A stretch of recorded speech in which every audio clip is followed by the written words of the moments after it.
êtes sur Radio Prague International, à l'écoute du programme francophone diffusé depuis la capitale tchèque. Bonjour et merci d'être avec nous sur Radio Prague International.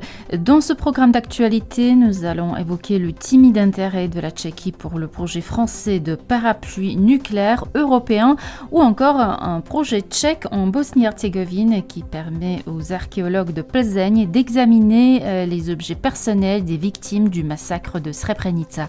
Tout ça après le Flash Info présenté par Anna Kubishta. Les informations. Selon l'évêque de Letoměřice et futur archevêque de Prague, Stanislav Přibyl, il est peu probable que les travaux sur le traité entre la Tchéquie et le Vatican reprennent. Une partie de l'accord a récemment été jugée problématique par la Cour constitutionnelle tchèque. Avec ses objections juridiques et politiques, son entrée en vigueur effective apparaît désormais incertaine. Ce texte, en préparation depuis une vingtaine d'années, visait à encadrer les relations entre l'État tchèque et le Saint-Siège dans plusieurs domaines juridiques et institutionnels. Stanislav Přibyl estime que le processus est désormais de facto clos, sans perspective réaliste de révision du texte déjà signé dans sa version initiale. Des étudiants tchèques prévoient des manifestations mercredi dans plusieurs villes de Tchéquie pour soutenir les médias publics, soit la télévision et la radio tchèque, et protester contre le projet de loi du gouvernement qui vise à supprimer la redevance audiovisuelle. À Prague, une mobilisation plus importante avec une marche vers le ministère de la Culture est prévue. Ils craignent que la réforme qui remplacerait la redevance par un financement via le budget de l'État et réduirait les ressources menace l'indépendance des médias et ouvre la voie à des pressions politiques. Le texte est aussi critiqué par des organisations de défense des journalistes et une partie de l'opposition qui dénonce un manque de garanties en matière d'indépendance et de stabilité financière. Le gouvernement rejette ces accusations et affirme que la réforme n'affectera pas le contenu éditorial. Selon le rapport annuel d'Amnesty International, la situation des droits humains en Tchéquie reste préoccupante sur plusieurs points. L'ONG dénonce notamment la persistance de propos et d'actes xénophobes visant les réfugiés ukrainiens, malgré leur intégration partielle sur le marché du travail. Le rapport souligne aussi des problèmes structurels comme la ségrégation des enfants roms dans le système scolaire, avec plus d'une centaine d'écoles concernées. Il pointe également du doigt la diffusion d'un narratif dirigé contre les réfugiés, parfois relayé par des responsables politiques, ainsi que des inégalités persistantes pour certaines minorités. Enfin, Amnesty note quelques avancées législatives, mais critique globalement un recul ou une stagnation sur plusieurs droits, appelant à davantage d'efforts du côté des pouvoirs publics. Les députés tchèques doivent examiner un amendement au code pénal proposé par la coalition gouvernementale visant à élargir le délit de non-paiement de pensions alimentaires. L'objectif est de renforcer les sanctions contre les parents qui ne versent pas les pensions dues. Actuellement, le non-paiement est puni surtout lorsque la personne à charge se retrouve dans une situation de détresse matérielle. La réforme veut étendre la responsabilité pénale au cas où l'impayé volontaire est prolongé, par exemple sur une période d'environ 4 mois ou plus. Le gouvernement estime que la législation actuelle est trop clémente et protège insuffisamment les enfants concernés. Si l'amendement est adopté, les tribunaux pourraient poursuivre davantage de débiteurs en mettant l'accent sur l'intention délibérée de ne pas payer. L'ONG environnementale Duha a demandé au ministre des Affaires étrangères Petr Matsenka de présenter des excuses publiques après ses propos qualifiant le groupe ou l'organisation de terroristes. Elle a envoyé une mise en demeure et affirme qu'elle intentera une action en justice s'il ne présente pas d'excuses. Petr Matsenka a tenu ses propos au début du mois en soutien à son collègue de parti Filip Turek, qui a également menacé de bloquer le financement des associations environnementales. L'ONG Duha estime qu'une telle rhétorique est inacceptable dans une démocratie et met en garde contre le risque de créer un dangereux précédent. Le Festival international du film de Karlovy Vary a annoncé que l'actrice slovaque et diplomate Magda Vašáriová recevra cette année le prix du président du festival. Cette distinction est remise dans le cadre de la 60e édition du festival qui célèbre également les 80 ans de sa création. Le festival mettra à l'honneur sa carrière, notamment son rôle marquant dans Markéta Lazarova et d'autres films importants du cinéma tchécoslovaque dont certains ont été longtemps interdits. Le festival se déroulera dans la ville thermale du 3 au 11 juillet prochain. Un mot de météo pour terminer. Jeudi, jour de fête des Evgen et grand soleil et légère hausse du mercure. 14 degrés pour les moyennes maximales. Elle devrait continuer à grimper au moins jusqu'à samedi. Radio Prague International, le programme francophone. La République tchèque entend se joindre à l'initiative française de dissuasion nucléaire en Europe, projet présenté par Emmanuel Macron au début du mois de mars. C'est du moins ce qu'a déclaré son Premier ministre Andrej Babiš dimanche dans une longue vidéo diffusée sur les réseaux sociaux. Reste désormais à savoir sous quelle forme Prague pourrait apporter sa pierre à un édifice encore en cours d'élaboration. Guillaume Narguet. Emmanuel Macron était à Gdansk lundi 20 avril pour discuter du parapluie nucléaire européen avec le Premier ministre polonais Donald Tusk. La Pologne, dont la position sur la question est bien plus clairement arrêtée que celle de la République tchèque, fait en effet partie des 8 pays qui ont accepté de participer à ce projet de coopération et de solidarité entre alliés sur le vieux continent. Pour autant, ce club des 8 n'est pas fermé et d'autres pays, parmi lesquels donc la République tchèque, si l'on en croit les derniers propos d'Andrej Babiš, pourraient ou entendent s'y joindre. Bien sûr que nous allons investir dans l'armée. Ne croyez pas les absurdités que certains vous racontent. Nos soldats ont toujours fait un excellent travail lors de toutes les missions en Afghanistan. Nous avons compté parmi les meilleurs, nous disposons de technologies de pointe et nos soldats jouissent d'une excellente réputation. Je souhaite également adhérer à l'initiative d'Emmanuel Macron qui a prononcé un excellent discours sur la dissuasion nucléaire. Car nous devons bien sûr avoir des alliés en Europe et la France est justement le partenaire idéal pour cela.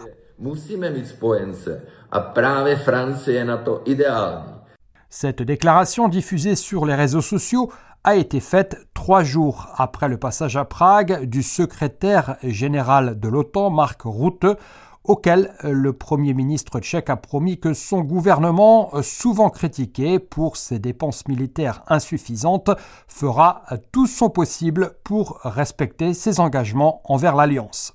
Mais elle intervient surtout après qu'en mars dernier, le vice-premier ministre et ministre des Affaires étrangères, Petr Matšinka, membre du Parti des automobilistes, avait déclaré à propos de cette initiative française que la République tchèque ne disposait pas d'armes nucléaires et que par conséquent, elle n'avait rien à quoi se rallier. De même, Radek Vondracek, vice-président, lui, d'un mouvement ANO, dont Andrej Babiš est pourtant le leader incontesté, avait alors ajouté que lui préférait le parapluie américain. S'il est peu probable qu'il ait écouté les conseils du président de la République, Petr Pavel, et de l'ancien chef de la diplomatie, Jan Lipavský, qui, eux, avaient recommandé au gouvernement d'entamer des consultations avec la France sur les possibilités de coopération, la déclaration faite dimanche par Andrej Babiš, alors que personne ne s'attendait à ce qu'il s'exprime sur le sujet, a donc pu surprendre certains observateurs de la scène politique tchèque. Jusqu'à présent, depuis la fin de la guerre froide et l'effondrement de l'Union soviétique, les pays d'Europe centrale, dont les 3 premiers d'entre eux, à savoir la République tchèque, la Pologne et la Hongrie, sont devenus membres de l'OTAN en 1999, ont compté en priorité sur la dissuasion nucléaire américaine. Et ce, vis-à-vis notamment d'une Russie qui, aux yeux de la majorité de ces pays d'Europe centrale, est toujours restée considérée comme une menace pour la sécurité. Lundi, à la sortie du Conseil des ministres, Andrej Babiš a déclaré qu'une adhésion de la République tchèque à l'initiative de dissuasion nucléaire pan-européenne n'entraînerait pas de changement dans la position de Prague vis-à-vis précisément des États-Unis en leur qualité d'alliés. Toutefois, la question se pose de savoir comment, plus concrètement et pratiquement, et au-delà surtout des déclarations d'intention, le gouvernement tchèque pourrait participer au développement du projet envisagé par le président français, alors que, comme le note fort justement le quotidien Hospodářské noviny ce mardi matin, s'aligner impliquera nécessairement d'augmenter sensiblement le montant des dépenses de défense. Une question à laquelle Andrej Babiš a partiellement répondu lundi en rappelant que la République tchèque, qui n'est pas un petit pays et a un rôle à jouer dans ce type de projet selon lui, pouvait apporter sa contribution par le biais de ses technologies, du savoir-faire de ses entreprises et de l'expérience emmagasinée par son armée.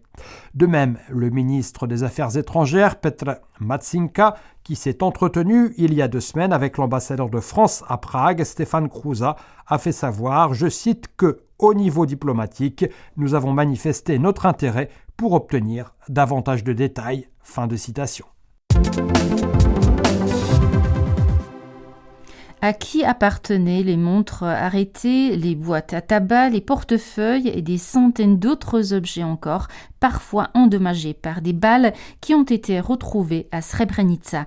Une équipe d'archéologues de l'Université de Bohême occidentale à Plzeň essaye de trouver la réponse en examinant ces vestiges de ce qui était alors le pire massacre de civils commis en Europe depuis la fin de la Seconde Guerre mondiale. Where should all these people go? If I let them inside, everyone will ask that they come in. So let them come. Du 11 au 16 juillet 1995, plus de 8000 hommes et garçons musulmans bosniaques de Srebrenica ont été tués par les combattants serbes qui venaient de s'emparer de cette ville de l'est de la Bosnie-Herzégovine.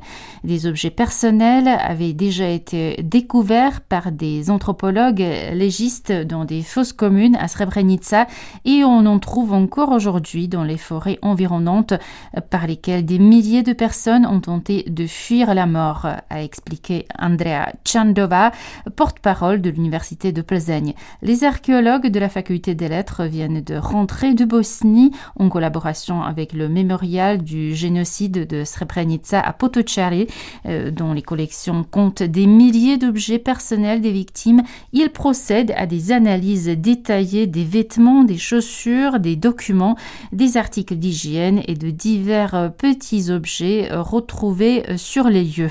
Dans de nombreux cas, il est possible de relier ces objets à des personnes concrètes, a expliqué Pavel Vajeka, responsable des fouilles archéologiques. Nous nous sommes également intéressés à la vie quotidienne dans la ville assiégée de Srebrenica entre 1992 et 1995.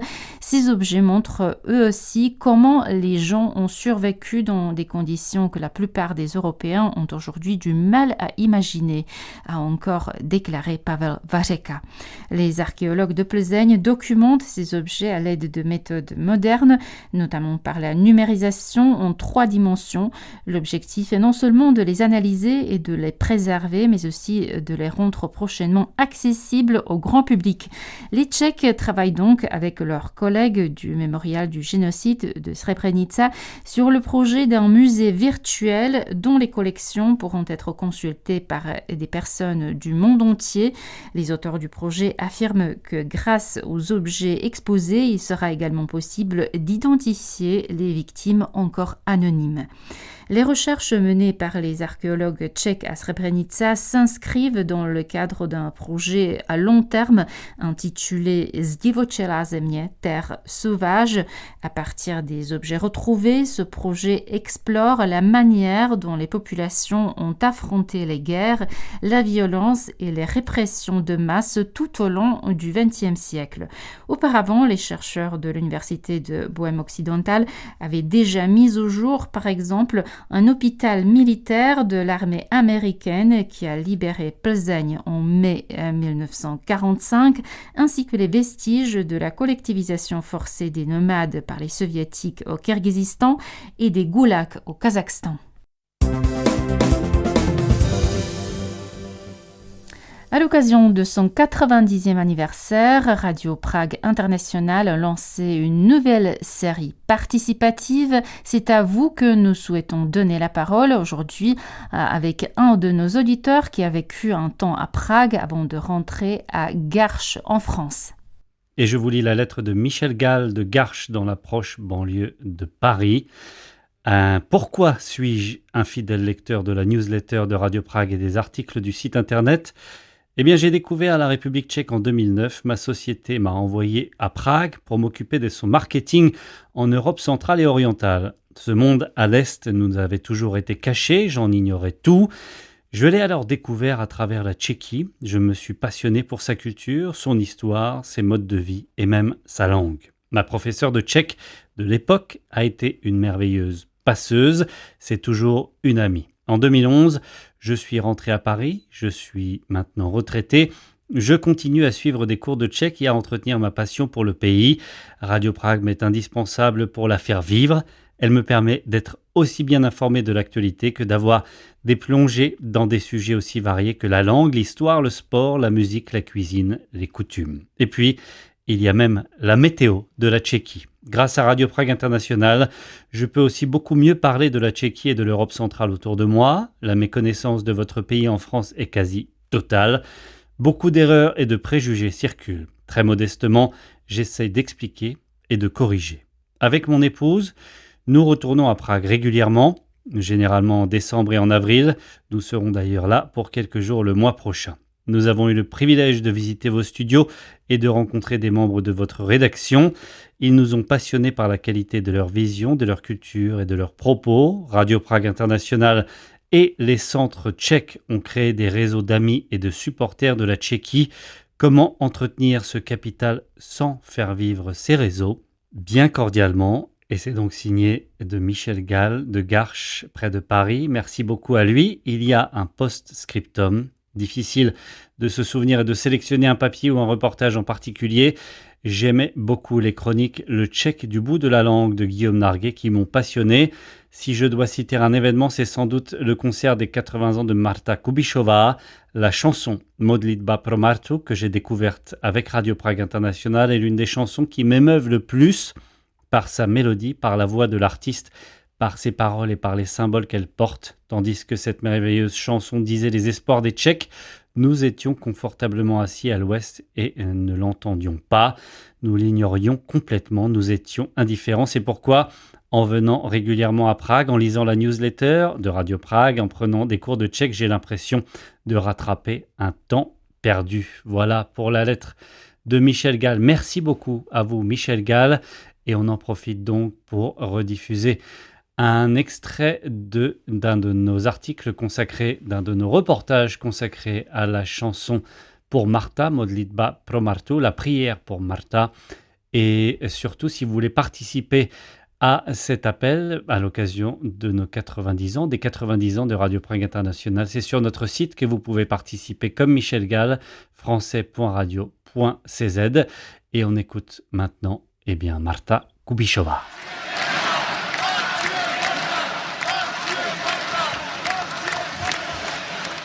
Ať mír dál zůstává s touto krajinou.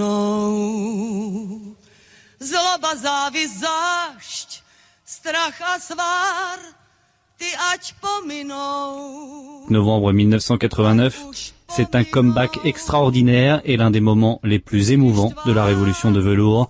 Marta Kubišová est sur le balcon, devenue célèbre sur la place Venceslas, et entonne a cappella la prière pour Marta. Elle a raconté ses souvenirs au micro de Radio Prague. Ta revoluce, no tak ono to šlo celkem dost rychle. La révolution, tout a été très vite. L'acteur Ondřej Vetchý est venu me chercher en m'annonçant qu'il devait me servir de garde du corps. Il m'a emmené jusqu'à l'immeuble Melandrich et tout d'un coup je me suis retrouvée sur le balcon. Ils m'ont dit « Ce serait bien de chanter ta petite prière a cappella ». J'ai chanté tant bien que mal un extrait. Je n'ai pas pleuré, mais je n'étais pas au milieu, je peux vous le dire. Quand j'ai vu la foule immense sur la place, je me suis dit « Aucune chanteuse n'a eu un tel comeback. Tak jsem si najednou řekla, no tak takovejhle comeback žádná zpěvačka na světě neměla. Právě ty štáby zahraniční. Même certains journalistes étrangers pleuraient. Sans comprendre les paroles, ils se doutaient que je chantais quelque chose d'émouvant. Takže oni věděli, že zpívám asi něco dojemného. No.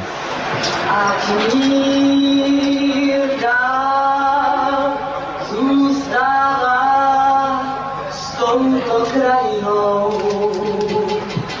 Zloba, závist, zášť, strach a svár, ty až pominou, ať už pominou. Teď, když vás ztracená vláda 5 000 zpět se k tobě navrátí, lidé navrátí.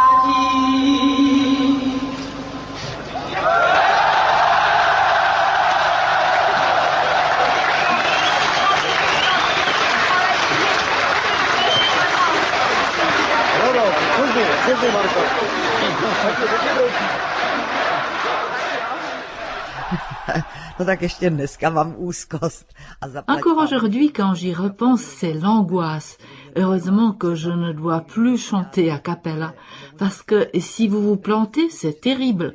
La prière pour Martha a été écrite à l'origine pour une série télévisée. L'auteur Petr Rada a utilisé 2 vers de Comenius qui sont sur le monument de Jan Hus, qui est sur la place de la vieille ville. Des vers qui, en 1968, à l'époque où les chars russes circulaient dans les rues et tiraient, a marqué les gens. Dans la rue, on me disait « Quelle belle chanson, est-ce qu'on l'entendra encore ?» Et moi, je répondais « Si ça marche, oui. »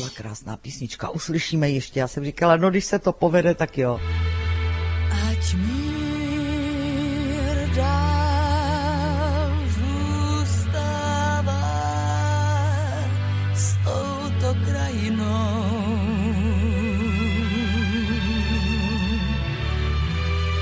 Zloba, závist, zášť, strach a svár, ty ať pominou, ať už pominou.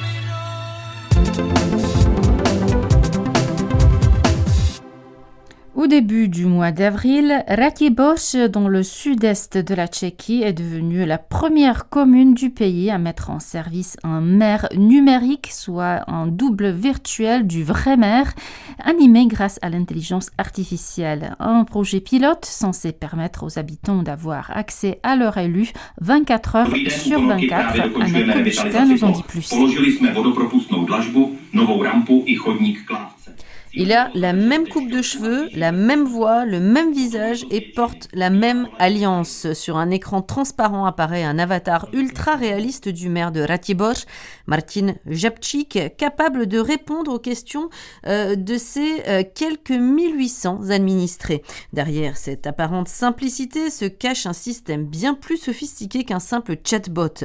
En effet, la version numérique de Martin Žabčík est connectée à une base de données complète de la municipalité.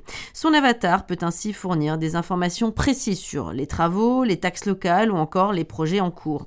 Une question posée à voix haute reçoit une réponse en quelques secondes, accompagnée d'une voix et d'une gestuelle reproduisant fidèlement celle de l'élu en chair et en os. Pro děti i sport už jsme hodně udělali a pořád pracujeme. Loni jsme postavili novou fotbalovou tribunu, letos dokončujeme děti. L'objectif, rendre l'information publique plus accessible. Les habitants n'ont plus besoin de chercher dans les documents officiels, il suffit de demander, explique le maire véritable. Mais ce double numérique de Martin Žabčík n'est pas figé, car il apprend en continu. Pour affiner et préciser ses réponses, les développeurs nourrissent l'IA avec des données locales validées, mais aussi via les interactions des habitants eux-mêmes. Le système apprend progressivement le fonctionnement de la commune, mais aussi la personnalité du maire, comme l'explique Martin Gazda de la société de Zlín qui a créé ce double numérique.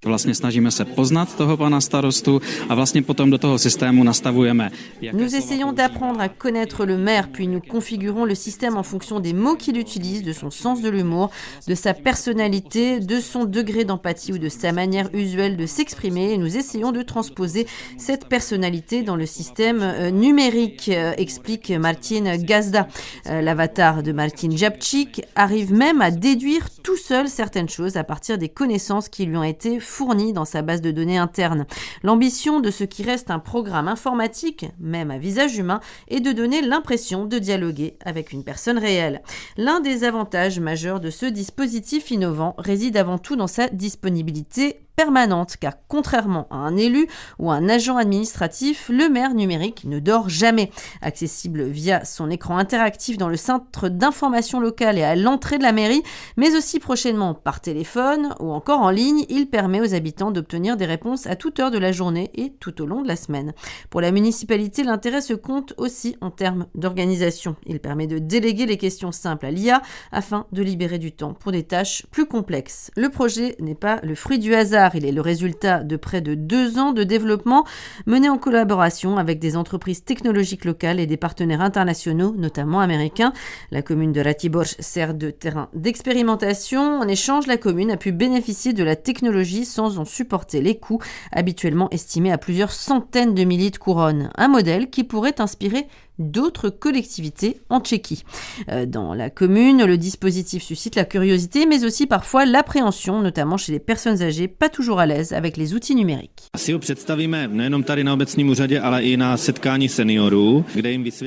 une des raisons pour lesquelles le maire, le vrai cette fois, a prévu de présenter son avatar aux seniors de la commune afin de leur expliquer comment il fonctionne. Je pense qu'ils cesseront d'avoir peur de ces technologies qui pourraient devenir plus familières pour eux, veut croire Martin Japčík. L'expérience de Ratiborj pose la question de l'avenir des relations entre les citoyens et les institutions à l'ère de l'intelligence artificielle. À bien plus grande échelle, l'Albanie en a donné un exemple unique en son genre en lançant en septembre dernier Djela, une ministre générée par l'intelligence artificielle et titulaire du portefeuille des marchés publics. Bien au-delà de la simple facilitation de l'accès aux services publics au niveau local, cette ministre virtuelle a une fonction bien plus ambitieuse, être une innovation permettant de lutter contre la corruption, rien que ça. Et c'est déjà la fin de ce programme préparé pour vous par la rédaction francophone de Radio Prague International. Magdalena Hrozinkova au micro vous remercie de votre attention et de votre fidélité. Vous le savez, l'actualité tchèque, ça continue sur notre site français.radio.cz et sur les réseaux sociaux. À demain, portez-vous bien. Naslyšenou.